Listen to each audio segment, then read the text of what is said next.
Assalamualaikum warahmatullahi wabarakatuh. Saya Alda Maratina Iranti, NIM 190512140116 dari Prodi S1 Sistem Informasi 2019A. Nah, kali ini saya akan melakukan praktikum 7, yaitu praktikum mengenai web server dengan menggunakan aplikasi seperti biasa, yaitu Cisco Packet Tracer. Sebelumnya saya akan jelaskan dulu untuk pengertian dari web server. Web server adalah perangkat lunak yang berfungsi sebagai penerima permintaan yang dikirimkan melalui browser, kemudian memberikan tanggapan permintaan dalam bentuk halaman situs web atau lebih umumnya dalam dokumen HTML. Lalu bagaimana sih cara kerja dari web server? Nah, saat mengambil halaman website, browser mengirimkan permintaan ke server yang kemudian diproses oleh web server. HTTP request dikirimkan ke web server. Sebelum memproses HTTP request, web server juga melakukan pengecekan terhadap keamanan. Pada web server, HTTP request diproses dengan bantuan HTTP server. Kemudian untuk fungsi dari web server, secara umum fungsinya ada 3, yaitu yang pertama memastikan semua modul yang dibutuhkan tersedia dan siap digunakan, yang kedua membersihkan penyimpanan, cache, dan modul yang tidak terpakai, dan yang ketiga melakukan pemeriksaan keamanan terhadap HTTP request yang dikirimkan oleh browser. Oke, langsung saja kita lanjut untuk simulasi atau percobaannya. Langsung praktikum. Nah, ini untuk skenarionya. Nah, di sini saya sudah siapin skemanya. Dan ini juga udah saya setting untuk mendukung web server dan juga DNS server. Lalu kita akan coba cek PC laptop yang terhubung dengan web server dengan IP address-nya yaitu 43.43.43.2. Nah, jadi langsung saja kita cek, kita ping dulu. Kita ping 43.43.43.2. Nah, ini tandanya sudah terhubung dari PC1 dengan web server. Nah, kemudian lanjut kita akan coba cek dari PC4 dengan web server. Nah, ini kita masuk ke command prompt, kita ping, kita coba ping IP-nya dari web server 43.43.43.2. Nah, ini berarti PC4 juga sudah terhubung dengan web server. Nah, lanjut lagi kita coba cek untuk laptop. Kita ping. Nah, ini juga berarti laptop sudah terhubung dengan web server. Jadi kita bisa lanjut untuk melakukan simulasi. Kemudian lanjut untuk langkah selanjutnya, yaitu nyalakan servis HTTP di komputer web server, kemudian edit file index HTML. Nah, jadi kita masuk ke server, kemudian service, ini kita klik HTTP. Nah, ini kita edit sesuai dengan yang ada di modul. Nah, jadi kita ganti dengan ini.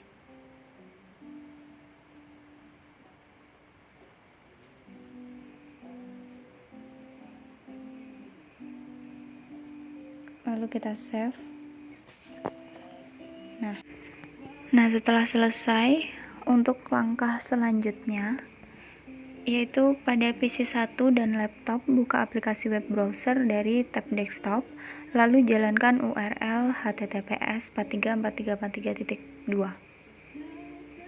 Jadi kita coba untuk masukkan URL dari PC1, kita buka web browser, kemudian kita ketikkan URL-nya 434343.2. Nah, bisa kita lihat ini muncul seperti yang di modul. Selamat datang di desktop. Tuh. Selanjutnya kita cek juga untuk yang di laptop. Nah, kita masuk web browser. Kita ketik URL. Nah, bisa kita lihat tampilannya bahwa sudah terhubung dengan web server. Baik, untuk praktikum web server sudah selesai, jadi kita lanjut untuk praktikum selanjutnya, yaitu mengenai DNS server. Untuk pengertiannya, apa itu DNS atau Domain Name Server? Yaitu adalah sebuah sistem yang menghubungkan Uniform Research Locator atau URL dengan Internet Protocol Address atau IP address. Normalnya, untuk mengakses internet, Anda perlu mengetikkan IP address sebuah website. Cara ini cukup merepotkan, sebab ini artinya Anda perlu punya daftar lengkap mengenai IP address website yang dikunjungi dan memasukkannya secara manual. Kemudian untuk fungsi dari DNS, jadi DNS ini memiliki fungsi yang pertama meminta informasi IP address sebuah website berdasarkan nama domain, kemudian meminta informasi URL sebuah website berdasarkan IP address yang dimasukkan. Kemudian untuk bagian-bagian DNS, jadi prinsip dasar cara kerja DNS adalah dengan cara mencocokkan nama komponen URL dengan komponen IP address. Setiap URL dan IP address memiliki bagian-bagian yang saling menjelaskan satu dengan yang lain. Nah, untuk bagian-bagiannya, ini ada root level domain yang merupakan bagian tertinggi dari hierarki DNS. Biasanya ia berwujud tanda titik di bagian paling belakang sebuah URL. Dan kemudian ada top level domain, yaitu ekstensi yang berada di bagian depan root level domain. Terdapat dua jenis TLD yang umumnya dipakai. Keduanya yaitu generic top level domain dan juga country code top level domain. Untuk cara kerjanya, yaitu DNS bekerja dalam tahapan-tahapan, dimulai dari proses meminta informasi atau DNS query, kemudian dilanjutkan dengan tahapan-tahapan lain seperti DNS recursion, root name server, TLD name server, hingga authoritative name server. Untuk penjelasan lebih lengkapnya, yaitu ini untuk cara kerja dari DNS, gambar urutan cara kerjanya. Kemudian ada DNS query, merupakan istilah teknis untuk meminta informasi soal IP address. Kemudian ada recursive query, yaitu user memberikan hostname yang mana kemudian DNS resolver harus berikan jawaban. Ada dua kemungkinan jawaban yang diberikan. Pertama, DNS akan menyediakan informasi relevan setelah mencari di root server ataupun authoritative name server. Yang kedua, browser akan menampilkan pesan error karena informasi tidak bisa ditemukan. Kemudian yang urutan ketiga ada iterative query, yaitu user memasukkan hostname. DNS resolver akan mencari cache yang relevan dengan memori. Jika tidak berhasil, DNS resolver akan mencari informasi di root server dan authoritative name server yang paling dekat dengan relevan dengan DNS zone. Kemudian ada non-recursive query, yaitu proses pencarian informasi yang tercepat. Kemudian ada juga DNS recursor atau DNS recursive resolver, merupakan tahapan pertama dari pencarian informasi. Kemudian tahap selanjutnya root name server. Root name server ini katakanlah informasi yang Anda cari tak bisa ditemukan di ISP.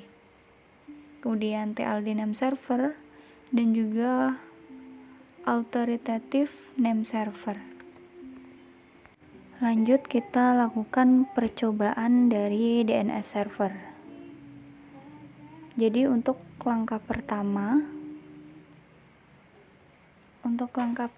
dari percobaan DNS server ini, kita akan coba untuk cek dulu apakah PC dan laptop sudah terhubung dengan DNS server atau belum. Nah, kita coba cek dulu dari PC. Kita ping IP-nya 33.33.33.2. kita lihat. Nah, ini sudah terhubung dengan DNS server. Kemudian kita coba juga dari laptop, kita ping.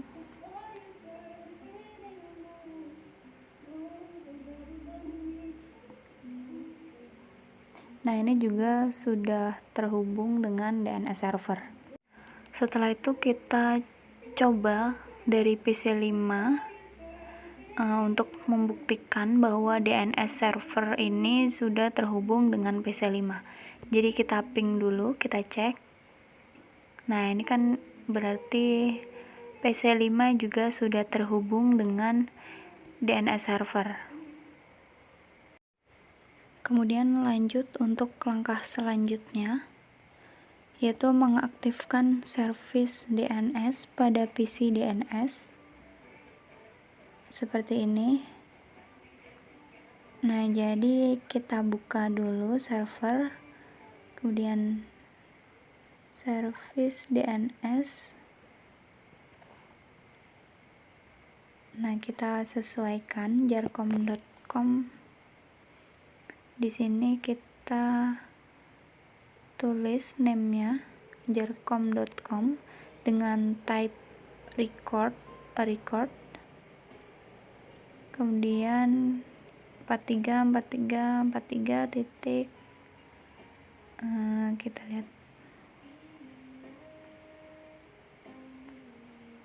titik 2,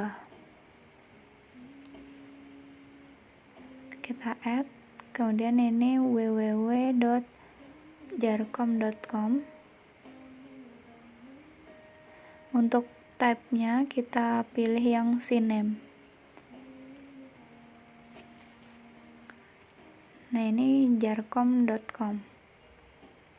Kita add.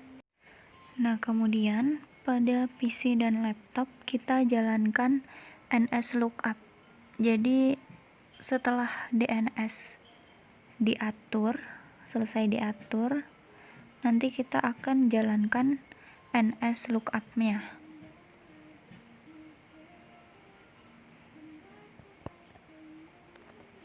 Nah, ini NSLookup 33. Sebelumnya kita ping dulu.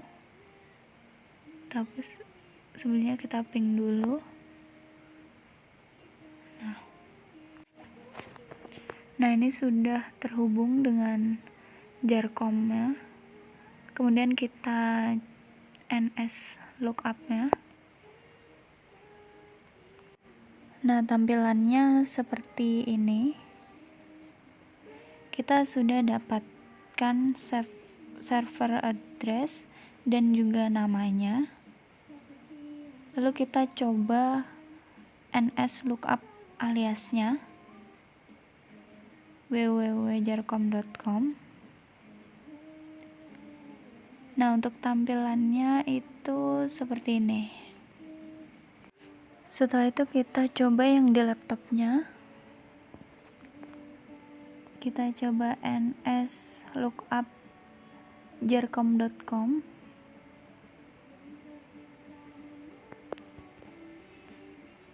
Nah, tampilannya seperti ini. Kemudian lanjut kita NSLookup www.jarcom.com. Nah, tampilannya juga seperti ini. Setelah itu kita lakukan tahap berikutnya, yaitu pada PC 1 dan laptop buka aplikasi web browser, lalu jalankan URL-nya. Nah, apakah tampilannya seperti ini atau tidak? Kita coba dari PC, kita ketikkan jarcom.com.